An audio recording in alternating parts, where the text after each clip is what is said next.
Mesdames et messieurs, bonjour. Merci de nous rejoindre. Voici les titres de ce vendredi 4 août. Il n'y aura pas d'indemnisation concernant les pertes occasionnées par les récents feux de forêt avant de procéder à des investigations. C'est l'annonce du ministre de l'Intérieur et des collectivités locales, Nordin Bedoui, hier en visite à El Taref. On en parle dans notre édition. 500 migrants nigériens en situation irrégulière en Algérie rapatriés dans leur pays d'origine. Décision prise en commun accord avec les autorités nigériennes. Ils sont actuellement à Tamanrasset. Et enfin, l'Afrique au cœur. Une exposition africaine se tient actuellement à la Villa Abdeltif. 4 artistes exposent leurs œuvres jusqu'à demain.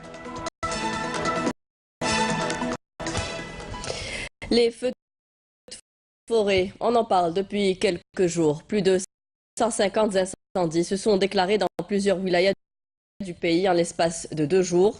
Le ministre de l'Intérieur et des collectivités locales s'est déplacé à El Taref pour s'enquérir de la situation. Si la canicule est l'une des causes principales des incendies, plusieurs individus impliqués dans les feux de forêt ont été arrêtés. Quant aux indemnisations, elles ne se feront qu'après investigation. Nejma Harch. Des forêts parties en fumée et réduites à des cendres, une véritable tragédie causée par les flammes qui ont ravagé les forêts de la commune de Souareg dans la wilaya de Taref. En visite sur place, le ministre de l'Intérieur, des collectivités locales et de l'aménagement du territoire s'est enquis des principales préoccupations des citoyens, affirmant que ces incendies ne sont pas causés par la canicule seulement, car la responsabilité humaine en est pour beaucoup. Selon le ministre, certains ont essayé d'endommager les ressources forestières à des fins personnelles. Les éléments de la Sûreté nationale ont d'ailleurs procédé à l'arrestation de 4 individus dans la wilaya de Annaba et d'autres dans la wilaya de Bouira.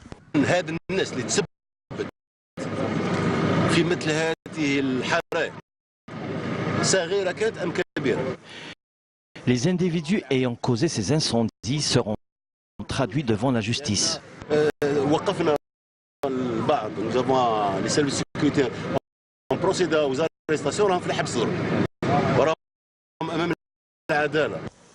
Lors d'une séance de travail avec les cadres et les directeurs de différents services consacrés au dossier relatif aux feux de forêt, Nordin Bedoui a indiqué qu'il n'y aura pas d'indemnisation avant de procéder à des investigations afin que les indemnités soient versées aux véritables victimes, et ce, conformément aux instructions du président de la République.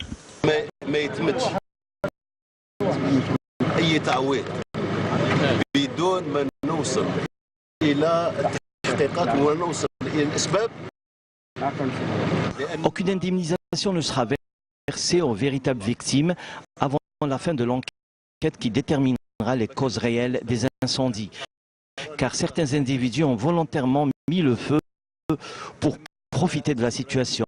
C'est la triste réalité.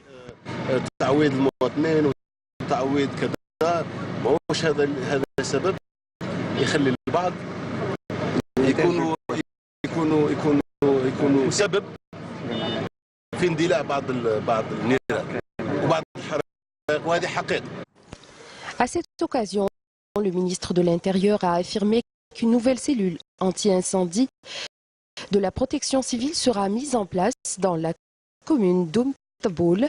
Elle sera équipée des moyens nécessaires pour faire face aux incendies, ajoutant que 2 unités mobiles supplémentaires seront mises à la disposition de la direction de la protection civile de la wilaya d'El Taref afin de renforcer le dispositif déjà mis en place. Par ailleurs, le ministre a instruit les éléments de la protection civile de dégager les voies forestières pour faciliter les interventions. Les préparatifs pour le Hajj vont bon train. Pour cette année, sachez qu'une taxe supplémentaire de 60 000 dinars a été imposé par les autorités saoudiennes. Les personnes concernées sont les pèlerins ayant accompli le Hajj en 2015 ou en 2016. Mounana Al-Hamoudi. Des cours de formation et d'explication ont été dispensés en direction des futurs Hajjis, des cours qui s'articulent autour des principaux rituels du Hajj. Nous sommes ici pour avoir des explications et bien préparer le Hajj, ce voyage que je souhaite à tout musulman.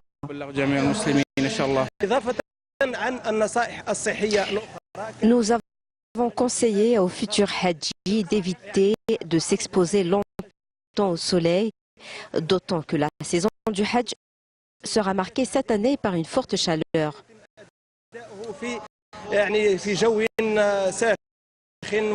Concernant les frais du Hajj pour cette année, une taxe supplémentaire a été imposée par les autorités saoudiennes concernant les pèlerins ayant effectué le Hajj en 2015 ou en 2016 et devant se rendre au lieu saint cette année.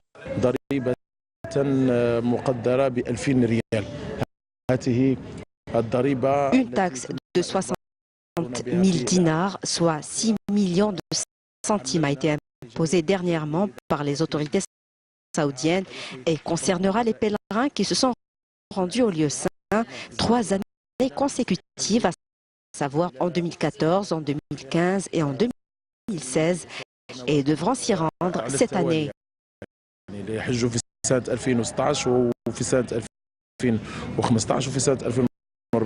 Le premier vol vers les lieux saints de l'islam est prévu le 6 août en cours.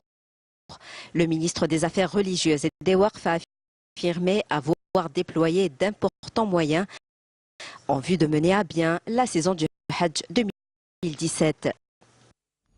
Je vous le disais en titre, une opération de rapatriement de migrants nigériens en situation irrégulière en Algérie a débuté. Près de 500 Nigériens sont arrivés hier à Tamanrasset et devront rallier leur pays d'origine dans un délai de 48 heures.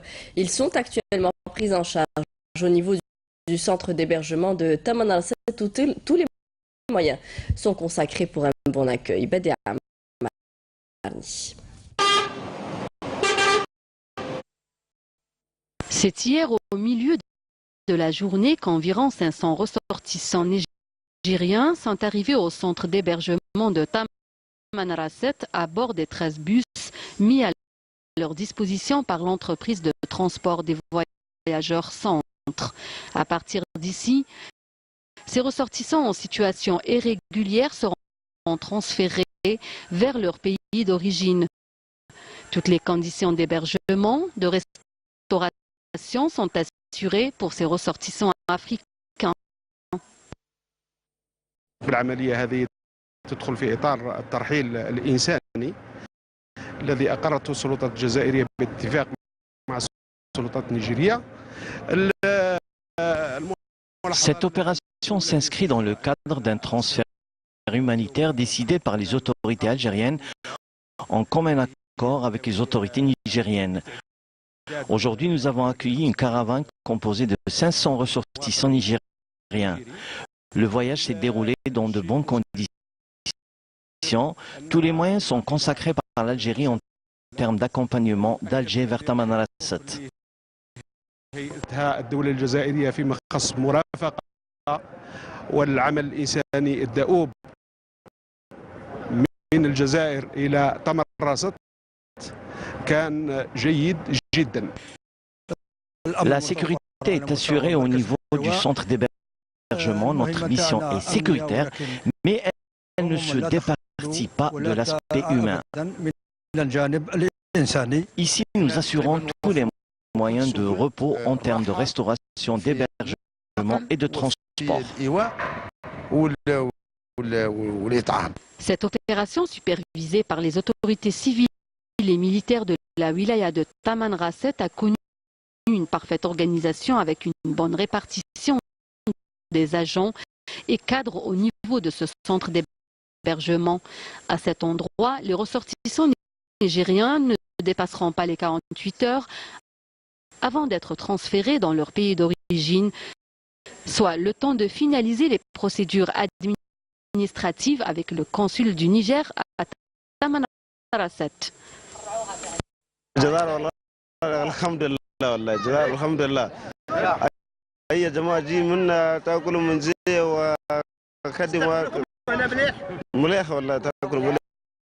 الحمد لله ما شاء الله. كيفاش الجزائر استقبال الشعب الجزائري الحكومه كيف؟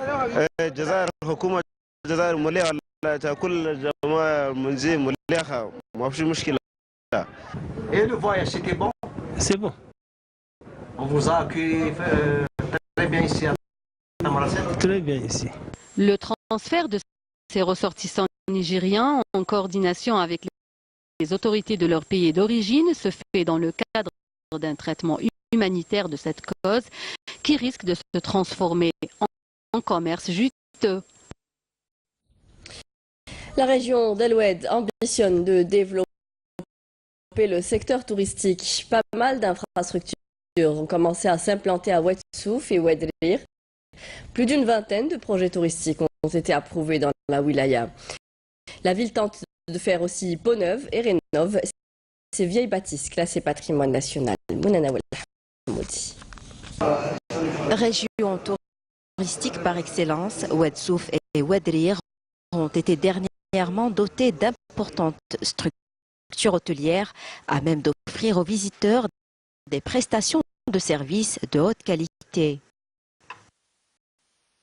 22 projets touristiques sont prévus dans notre wilaya. 10 sont déjà en cours de réalisation.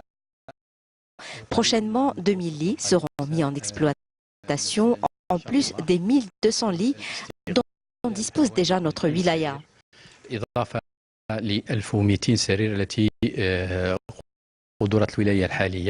Par ailleurs, une vaste opération de réhabilitation a été entamée et concerne les vieilles bâtisses considérées comme patrimoine national et en mesure d'attirer un grand nombre de touristes.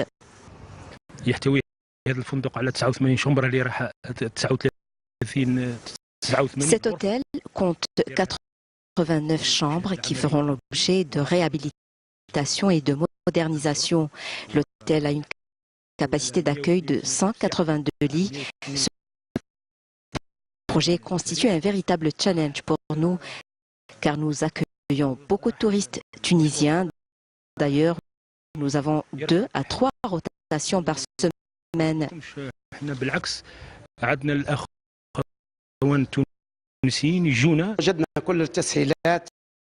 Les facilitations mises en place par les pouvoirs publics au profit des investisseurs nous ont beaucoup encouragés à réaliser notre projet.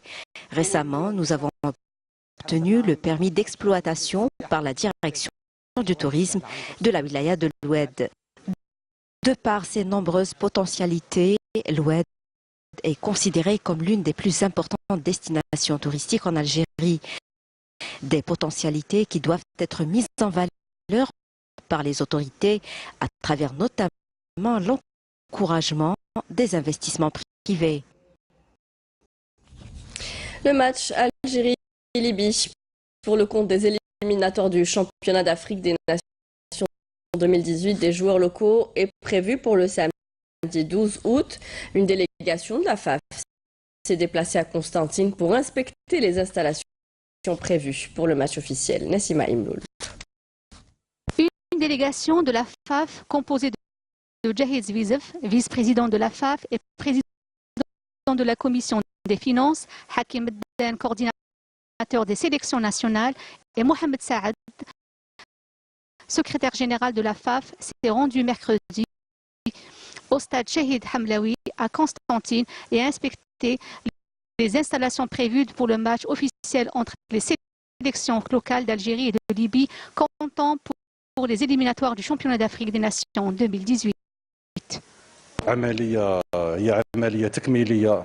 C'est notre deuxième visite sur les lieux et nous avons constaté de grandes avancées dans la préparation du séjour des délégations et du match après les remarques et réserves faites lors des précédentes visites. برفعها 100% يعني ورانا جد راضيين بالمجهودات اللي قامت بها السلطات المحليه والحمد لله اليوم بالزياره تاعنا. Dieu merci, je pense qu'ils ont fait plus que ce que nous leur avions demandé et nous sommes heureux de venir jouer à Constantine. وحنا فرحانين كثير باش نجوا نلعبوا في مدينه قسنطينه. Grâce à la contribution et au concours précieux des services de la wilaya de Constantine, à leur tête, M. Le Wali, de la direction de la jeunesse et des sports et des loisirs de Constantine et de la Ligue régionale de la région, tout est réuni pour que l'organisation du match Algérie-Libye soit une réussite.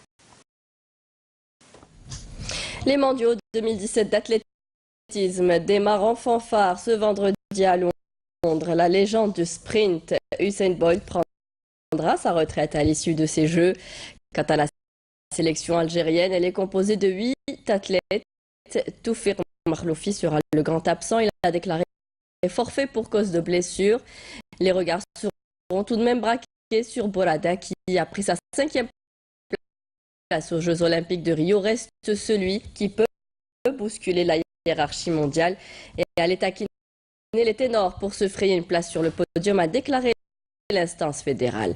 Les épreuves commenceront demain pour l'Algérie avec Mohamed Amin Belfrar dans la série du 800 mètres. Les journées d'été sont longues, difficiles d'occuper des enfants durant ce mois de vacances, surtout pour les petites bourses. À Djidjel, une initiative louable a été prise par la commune de Rbella. Toute une équipe d'animateurs s'est déplacée dans cette région loin de 90 km du chef-lieu de Wilaya pour offrir un peu de joie et de bonheur aux tout-petits. Mounir Large.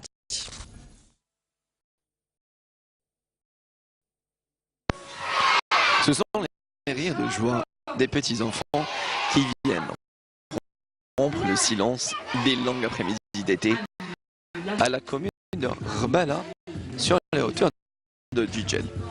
Au grand bonheur des petits et grands, la clown Luna vient donner un spectacle à la fois drôle, attrayant et éducatif.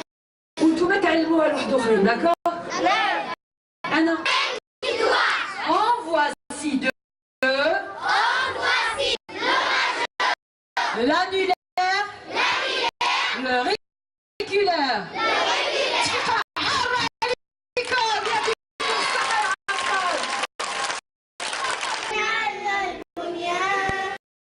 À l'initiative de la direction de la culture de Djidjel, ce spectacle ponctué par des représentations de chants scolaires et concours a été organisé dans le but de permettre aux enfants qui n'ont pas la chance de partir en vacances de s'amuser et casser la routine.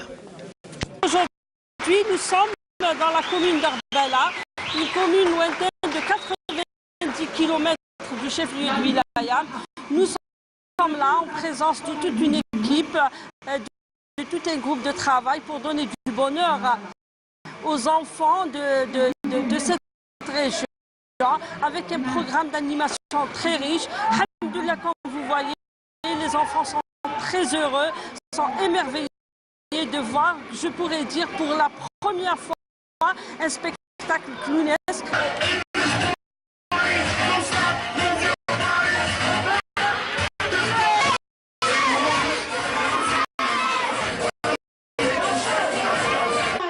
هذه الحفلة عجبتني ما موالفش نشوف زيها. شفت الحفلات بزاف مي هذه عجبتني غير على دي شفت. عجبتني هذه الحفلة وما عمري ما شفت وحدة زيها.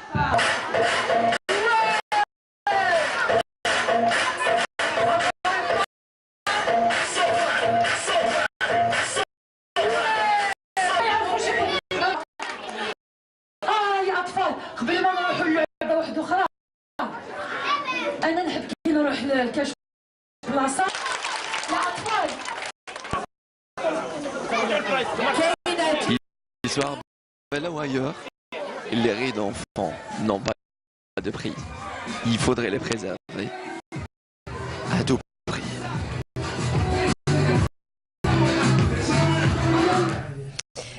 La Villa Abdel Taif se met aux couleurs de l'Afrique.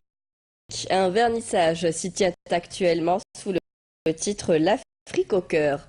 4 artistes africains exposent leurs œuvres jusqu'à demain. Une jolie façon de lier l'utile à l'agréable puisque vous pourrez découvrir la beauté de la belle demeure mauresque. Jessia Bayou.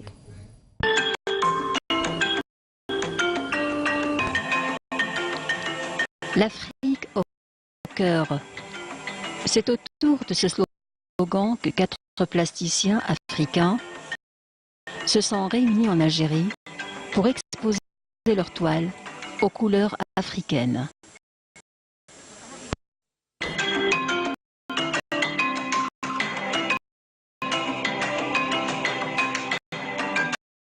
يعني احنا في قاره واحده احنا كامل افريقيين. En réalité, nous sommes tous africains. L'Agence nationale du rayonnement culturel tente à organiser ce genre d'exposition pour unifier les efforts artistiques et nous avons choisi de les organiser ici en Algérie, terre de l'inspiration pour tous les artistes étrangers, à savoir Picasso, Delacroix, Matisse et bien d'autres. Matisse, ils se sont tous inspirés d'Afrique.